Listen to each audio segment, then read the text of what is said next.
Hello student. हम लोग mechanics को समझने के लिए सबसे पहले ज़रूरी होती है, जैसे मैकेनिक्स में हम लोग क्या पढ़ते हैं, डायनेमिक्स पढ़ते हैं और स्टैटिक पढ़ते हैं। करेक्ट, दो कंडीशंस हम लोग मैकेनिक्स में पढ़ते हैं। डायनेमिक्स में एक मोशंस होता है, स्टैटिक में क्या होता है, बॉडी रेस्ट पे होती है। लेकिन मैकेनिक्स को समझने के लिए हमें मोशंस को समझना ज़रूरी है, राइट। तो हम लोग मोशंस को समझते हैं।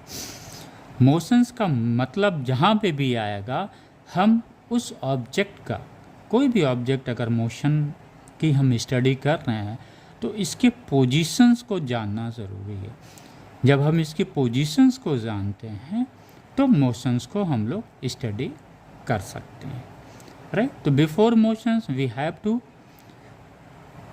Understand the positions of the object, right.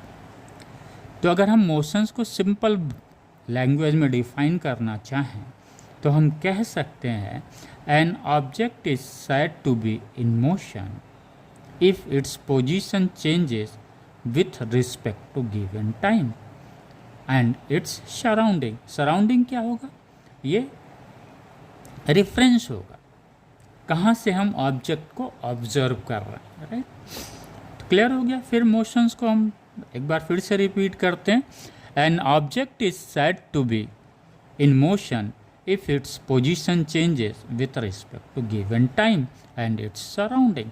Suppose एक ऑब्जेक्ट यहाँ पे है जो सर्कुलर मोशन में है, तो इसका पोजीशंस इनिशियली अगर हम कहते हैं टाइम t इक्वल टू 0 पे ये यहाँ पे है, और आफ्टर t1 टाइम यहाँ पे ये ऑब्जेक्ट पहुँचता है, तो इसका पोजीशंस क्या हुआ, पहले यहाँ पे था, उसके बाद फिर ये यहाँ पे। तो यहाँ चेंज इन पोजीशंस हो रहा है, किसके रिस्पेक्ट में, एक जो टाइम गिवन है उसके रिस्पेक्ट में। तो हम कह सकते हैं ये बॉडी मोशंस में है।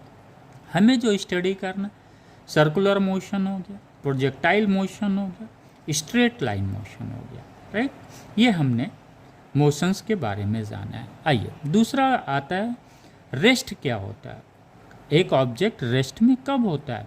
तो रेस्ट में भी जब हम स्टडी करते हैं तो हम पोजीशंस को कंसीडर करते हैं। यानी मोशंस में भी क्या होगा, प्राइम क्या होगा, फोकस हमारा उस ऑब्जेक्ट का पोजीशंस होगा।